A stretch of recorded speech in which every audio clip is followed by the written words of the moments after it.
Hi, and thanks for joining us on a very special edition of Two Guys and a Lot of Wine. I'm Bobby P. And I'm Rocky Holland.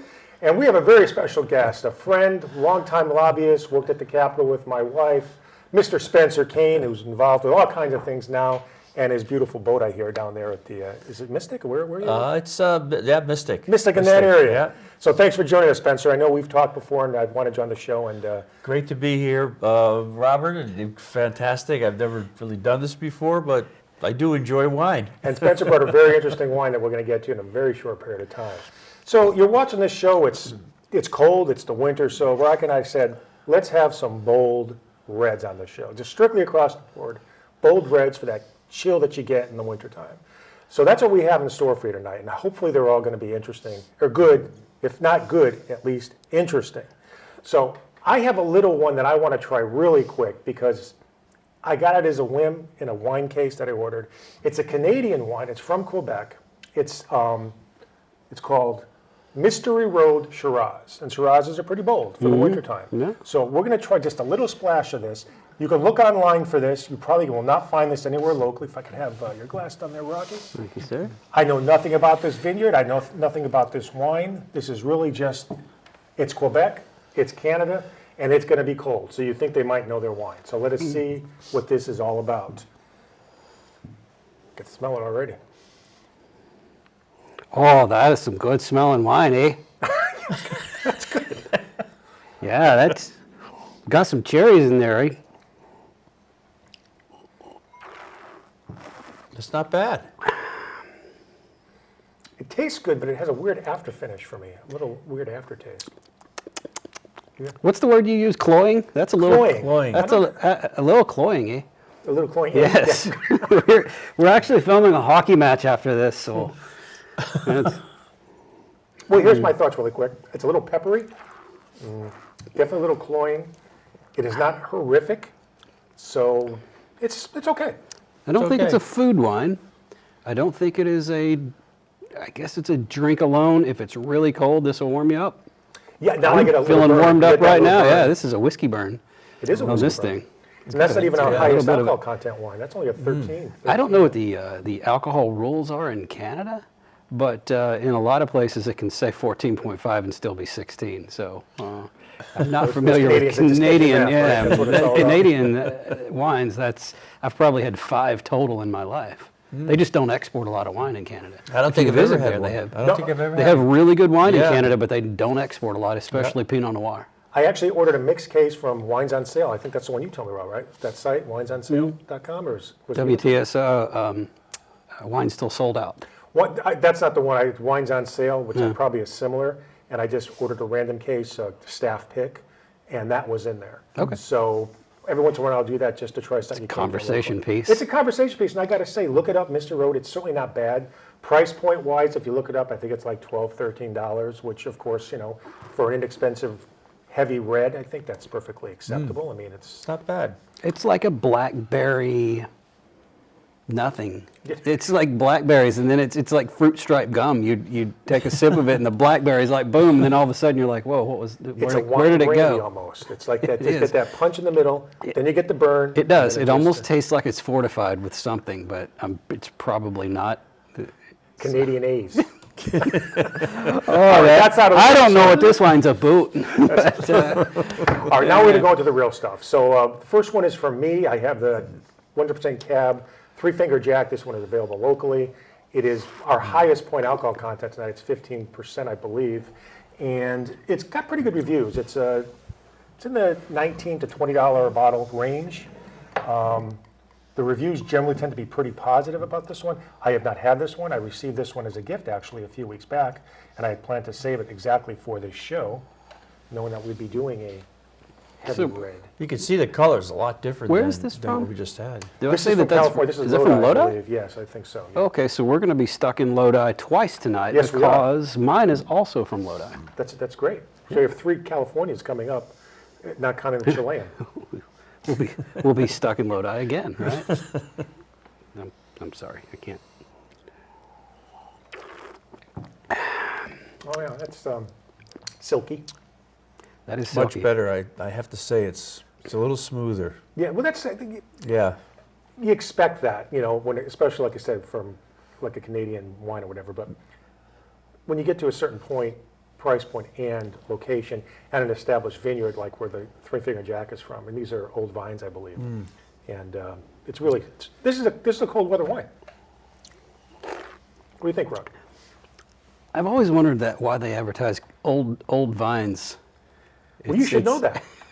I mean, I know what I know what constitutes an old vine, but I really don't know what makes it better. Was that? I think it's just a marketing That's gimmick. the Zinfandel, right? Is that the old? That was the cab. Oh, that was the That's cab. a cab. I Okay. think Rocky has his Zinfandel, right?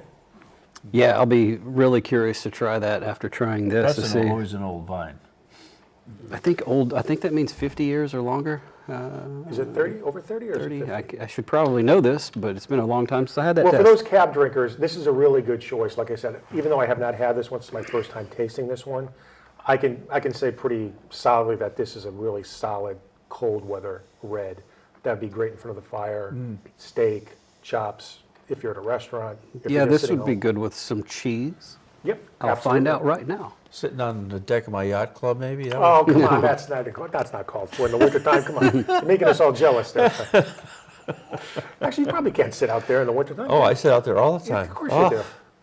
Now, really quick, I didn't do this last time, and we're not going to actually demonstrate tonight, but if you get a chance, look at this online. It's called the Smart Aerator, and this works really great, especially for some of the older wines you may or may not have in your cellar.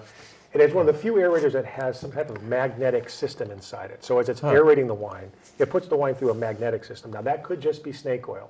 But you know what? We wine lovers love snake oil every once in a Far while. be it for me to make a claim one way or the other on magnets That's and correct. what it does to your Maybe wine. people wear them around their wrists, right, to feel better about when you I get have off one furnace. that I wear all the time now. That's right.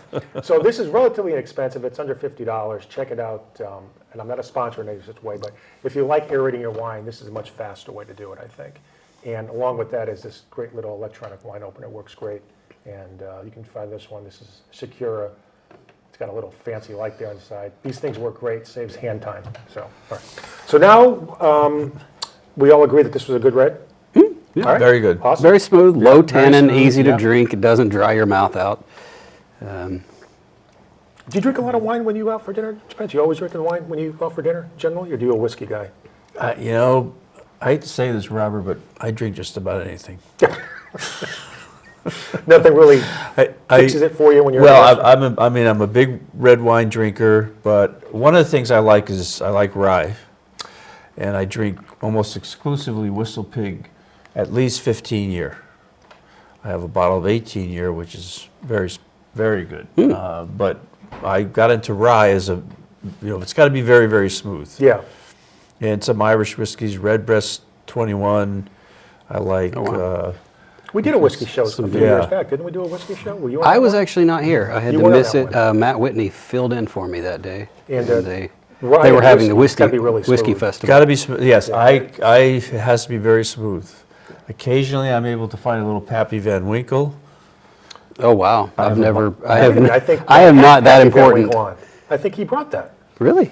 That seems That's very a familiar. Yeah. that's a tough one to get a hold That's a of. tough one to get a hold of. I've never had it. I thought he I had would a love to Pappy. have it. I have a bottle that I won in an auction. My local package store down in Stonington, she gets a bottle each year. She auctions it off, and I won that bottle a few years ago. Well, I know he had a really expensive one because obviously owning a wine store that he had access to stuff. But I'm going to look back at my records and see what Okay. that was. But thumbs up on me for the Three Finger Jack. Like I said, do some research. It's available here in West Hartford.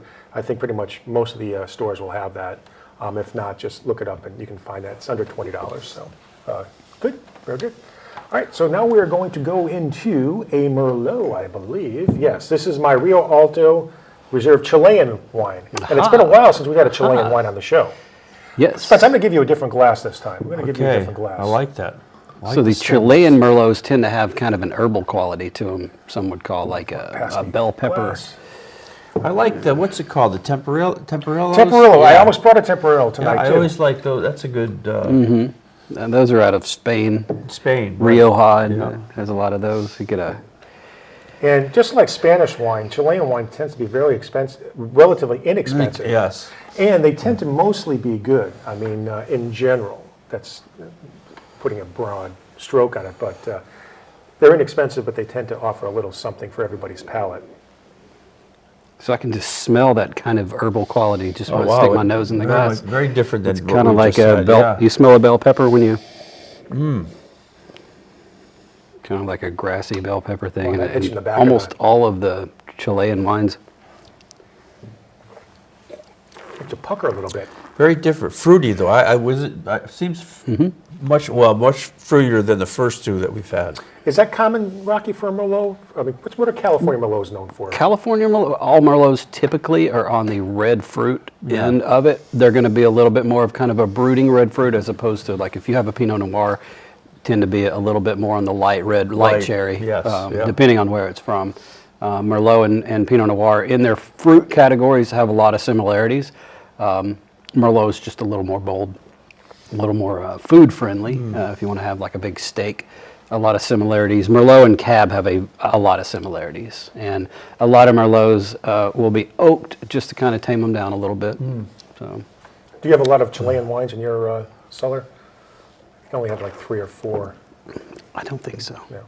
Do you store wines too, Spencer? I can't remember if you I do. I probably keep about 25 bottles. I just recently bought a wine refrigerator, and because I like my red wine at like 57, 58, Yeah, that's what you 59 said, Rocky. degrees. Yeah, that's Yep. ideal. I don't That's where I- like warm red wine. I like it to be at that temperature. Yeah. I find it easier to drink. Yeah, most people drink their red wines at room temperature, and you really should tame it down a Yeah, little yeah. bit, especially if it's in the Pinot Noir or Gamay end of the wines. Yeah. You want to chill those down quite a bit. And but even Cabernet, even bold wines, I don't think any red should ever be consumed at room temperature. Yeah. Sometimes you don't have a choice. Obviously, you go to a bar, they leave them behind the counter. Right. Well, then you fall into the category of, if you do want to drink it at that temperature, how big of a pour should you pour? Because you're not going to drink it too fast. So do you just pour enough at that temperature you can have maybe 4 or 5 sips, then refill? I would Is that say probably the better way to do I it? would say Sandy and I, what we do is we probably pour about a 2 to 3 ounce pour each time, because I like my white wines to be refrigerator cold. Yeah. Most wine snobs, and I've said this on the show before, will tell you not to drink your white wines at refrigerator temperature. I like them that way, and so we'll keep them. And I also have wine chiller sleeves that we'll leave on the wine. And if you want to chill a red wine, those wine chiller sleeves can do it very quickly. Keep that on there, take it off. And sometimes when I go to a restaurant, and if the wine is too warm, I'll ask them to bring the chilled sleeve out and I like that. Absolutely. put it in there. And one problem that you do have with wines, if you're decanting it, so you have the decanter, obviously it's going to be very difficult to keep it cold. So what I will do is I will take like a baking tray and put the decanter in it, and then put a little ice in it right before maybe about 15 minutes before I'm about to consume it, and that will chill the wine up nicely for you. Just give it a little ice bath. Well, I'm going to say this one, which I've also not had before, is pretty good. I mean, people either love Merlots or don't love Merlots. I think this certainly fits the category for Merlot, maybe a little bit fruitier. Robert, what's the price on this? Oh, this one is about $9.99 to $12.99. Like I said, you generally for Chilean wines, you're not going to find anything in over That's a good $15 price. generally. Yeah. Yeah, Chilean Sauvignon. When I go to Chile, I like Sauvignon Blancs because they have that herbal quality, and I like that in a Sauvignon Blanc. It's like it takes a grape that's already very herbal and just makes it even more herbal, and it gives it an interesting character if it's done correctly. And that's one of the things, Spencer, I don't know if I told you, the reason we started doing this show, Jim and I, who originally was my co-host, started doing the show is because most people just got stuck with the same brand names of wine. You know, like Barefoot and nobody ever wants to go out of their comfort zone. So we want to do a show originally that would show different types of areas or locations that manufacture and produce wine. Right. And names that you're not familiar with. And I don't think we've ever really had some of the brand names on the show. We always try to keep it. We've had high quality Beringers on When the I show, was but here. that's their. Maybe that would be a good show to just get like the Apothic Red and the Mondavi and, Barefoot Mondavi Special Reserve. It's like probably there's right. nothing special about or reserved. It's just you can throw any name you want on American wine. They have no rules here whatsoever. Nothing against Robert Mondavi. He's a genius, but his wines are generally garbage. Did I say that? I did say that. And we had an expensive boy. Behringer on recently. Though, We right? did have an Yeah, that was a expensive nice one. Behringer. That was $100, very wasn't nice. it? Yeah, that was for our 10-year anniversary. That's right, it was. So, Mr. Spencer, now we're on to you. So, this is a fascinating bottle. It has your name on the bottle. Please tell does. us a little about what we're going to be drinking next. This is from Cain Vineyard in Napa, out at Spring Mountain. I just happened upon it. My sister sent me a bottle once, and I get allocations every now and then. They said you can't buy, you can only buy what they allocate to you, but the allocations are pretty big. The quantities are you could get 12 bottles. So this is the Cain concept. It's the middle wine. There's a Cain Cuvée, which is a lighter wine, Cain concept, which is just a cab, and then the Cain 5, which is their most expensive, which is a blend of 5 different wines. And they use their own grapes, but they also use that whole Napa Valley. I sometimes like this one the best. What year is this one?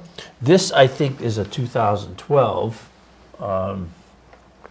And the other day I had a 2007. They're selling right now even 2004s. You can get verticals on. You can get 4, 7, 12, whatever they happen to have out at the time. But this is a pretty good one. It's really one of my favorite wines. It's not cheap. Oh, now see, Spencer just gave me a Rocky. I'm pouring. Hey, I won't fault you if you want to go ahead. I'm pouring the way. That's Like good. the Yeah, $70 Napa this cab. after the Let's keep it going.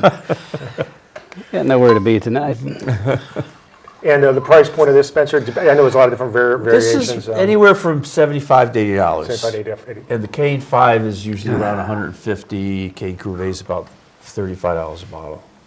And can you buy this around I you? have seen Cain 5 and Cain Concept at Max over here at Bishop's Corner in West Hartford. Oh, sweet Jiminy. That is good. It is good, isn't it? That is good. Yeah. I can smell it from here. It's tough sometimes when you do a show like this to explain differences in wine quality when you jump up that degree. And for the average person, they might not even pick it up. But yeah. there's a dramatic difference in this cab. Okay, so for Napa Cab, a lot of times they put too much oak on it. This does not have too much oak. The fruit shines in this, and this is one of the best Napa Cabs I've ever had. And I've had ones that were far north in price of this, but this is one of the best I was I've going to ever say, had. you've had a lot of wine, and Yeah. for you to say that right off the bat, that's pretty impressive. It's because it's not overly oaked. It doesn't have that there's such similarity from one Napa Cab to the next, in my opinion. Yes. And this one really allows the fruit to shine. I don't know how long it was. I'm sure it was oaked. I can definitely taste the oak on it, but it was not overdone with the oak. Yeah. I like this. And I the like this a difference lot. between the Cain Concept and the Cain 5, the Cain 5 is just bolder with the different 5 different grapes in there. It's a little bolder than this. But sometimes I just like to drink this. It's right down the middle. Yeah, this is the kind of thing you just sit back, you cross your legs, got the Wall Street Journal in your hand. It's just, you don't need Fire anything going. else. Fire going. No, you got the yacht engine going in the background, right? Right. Or I drink this all year round.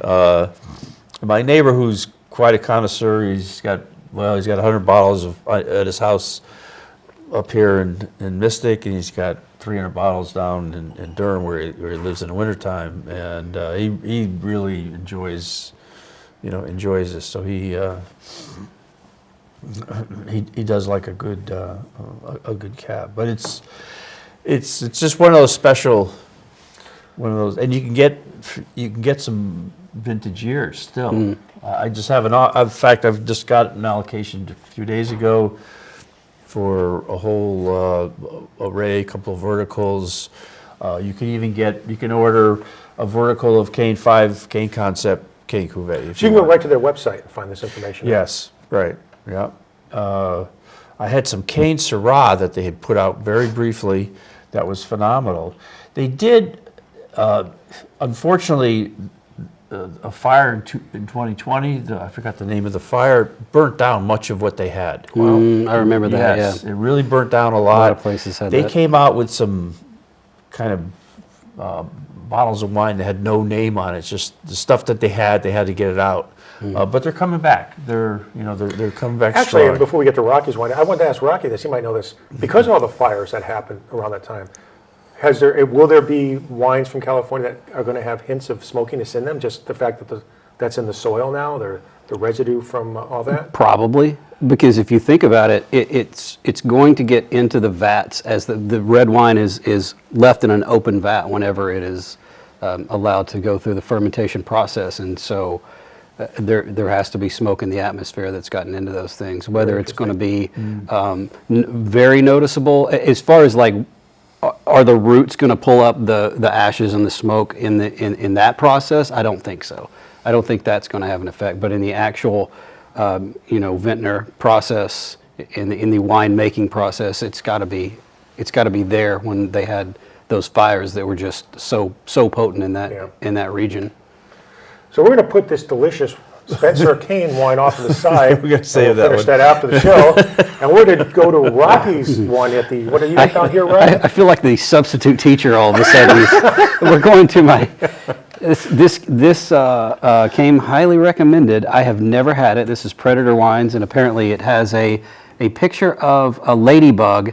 And the reason, supposedly, I was told earlier today, is because ladybugs are encouraged in the vineyard because they actually eat predators to the vines. I didn't know that. Yeah. So they want the ladybugs there. And where's this from? Also from Lodi. This is from Lotta, too. Yep. So we're going to have a Lodi party today. So I'll start with myself and pass it down because you guys don't want my hardcore. Here, that's not too bad, right? There you are. That's got nice color. Sure does. Oh, that last one had some nice color. The Napa Cabs they just glisten in the glass. They're so just dark but yeah, this is the thing that I like about Zinfandel is that it really doesn't just display like a red fruit quality or a black fruit quality or a blue fruit quality. It can be all over the place. It can Different have aroma that is, huh? That's See, I love Zinfandels. It's one of my favorite when you can find a good one. I'm not sure exactly what the difference is, but there really is a difference. Well, see, the Zinfandel got a very bad rap in the 90s because they had a product called White Zinfandel, which was basically, we call it blush now. Right. But it was always sweet. It was always very terrible. It's just a bad. I mean, they still sell like Behringer White Zinfandel. Yeah. I remember in the 90s when I used to work in restaurant, that was our #1 seller year in and year out. And now they still sell that stuff, and it's just I'm it's going to awful. say this is the first time I really get a tobacco aroma, at least for my palate. Really strong tobacco. little smoky tobacco thing. Definitely smoky tobacco. At least that's what I'm getting in this. See, I always find them to be very distinctive. I'm not sure how to characterize the flavor, but they are certainly, it's a distinctive wine. Zinfandel is a very distinctive wine. It's got, if you've ever been in a briar patch, it's the smell of the actual stems of the briar patch and not the berries themselves. But there's a really, it's just a stemmy kind of quality that you get in a lot of Zinfandels, and this one definitely has it. And what's the More on the price point nose of than it? on the palate. This one runs between $14 and $16. Wow. Yeah. This will keep you warm. If you're cold, this will keep you warm. And you know what? Zinfandels, because the grapes on Zinfandel bushels tend to ripen at different rates. Yeah. They tend to be higher in alcohol because they want to go ahead and pull the entire thing. Because some of them will still be green, and then some of them will be ripe. They're going to allow the entire thing to keep staying on the vine so that the green ones actually ripen, which means the ones that were already ripe are going to be overripe. Right. Overripe means more sugar means more alcohol in the finished product. So your Zinfandels tend to be higher in alcohol. This one, according to this bottle, and I don't know if I believe this, because in America we can go 1% in either direction, so this could be 15.5. It says 14.5% alcohol, which is very low for a Zinfandel. And I think that it makes this one more approachable than a lot of them are, because a lot of said 14.5 Zinfandels are of that? just like, bam, alcohol in your face. I'm sorry, you said 14. 14 and a half, yeah. So that cab was actually strong. Higher. This might be the lowest alcohol one in the bunch, which you would expect Zinfandel to usually be the highest one in the bunch. Just kind of cool. Yeah, that's really, really good. That's really good. So here's the question. I know the answer to this. What kind of food would you pair with this? A What would you Zinfandel? say is the is the common food pairing with Zinfandel wine, in particular Lotta Zinfandel. And not a red meat, I don't think. I don't see myself eating it. You want to take a stab at A it? duck? No. Barbecue is Barbecue. the Zinfandel food is barbecue. It's what is known for serving with Zinfandel. That's interesting. So I guess you would have to have barbecue to try it with this, but it barbecue, works there's a lot of with the sugar in the smoky barbecue and sauce. kind of like the The sugar and the smokiness and sauce the and sugar. everything. It comes together with Next all time, this. maybe we'll bring some spare ribs in. Well, we have tried eating on the show, Spencer. It usually doesn't work out too well. It's either messy or they pick would up be too much messy. fuel. Especially if we had like spare ribs. Can you imagine? That's not a first date We food. actually have tried eating. We're gonna bring some chicken wings on and just slop it up right here for the good people of West Generally, what we Hartford. do is we'll wait till after the show and then talk about it to eat. But when you actually try to eat on a show like this, given the limited time and space, it's quite Difficult. difficult. Yes, it is difficult. Difficult. So I got to say, so if we're going to talk about what wines. I mean, every wine here was different. So we're gonna leave the mystery road because we always pick best wine in class. We've got our I glasses. forgot the glass. I knew I forgot something. I was standing there in the basement and I forgot. So in our remaining 2 minutes, I'm going to say, it's obvious that Spencer Cain's wine is spectacular. So we're just going to give that its due course, and I'm going to say that's number one.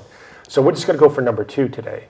And as much as I like the cab that I brought to Three Fingers and Rockies, I'm going to go with Rockies.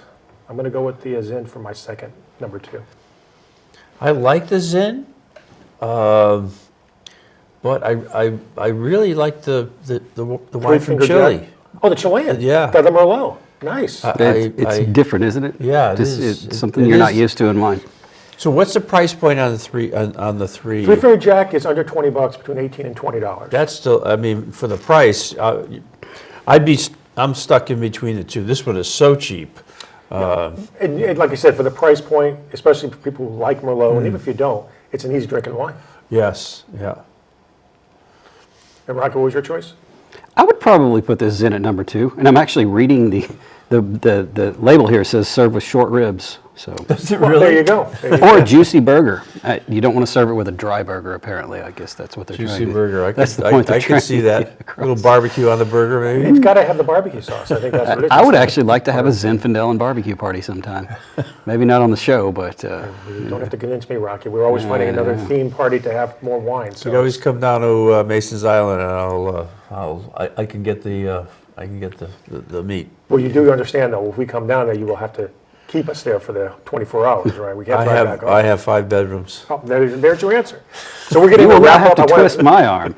I told Spencer. I will not be bringing the Mad Dog for that one. I'll bring a nice bottle, something. So Spencer, I want to thank you for Cellar. coming down. Great. I've been looking Great forward to for having you having for me. years. I've been wanting you on Yes. the show, so thanks for coming down and bringing your great wine. Thank you very much. Yeah. Rocky, Nice to thanks meet for you coming down guys. again. Likewise, Yeah. yeah. And thanks for your choices of wine. And I don't know what's going to be happening next month. Hopefully the winter's not going to be too bad, but we'll see what's going to happen over the next month or two.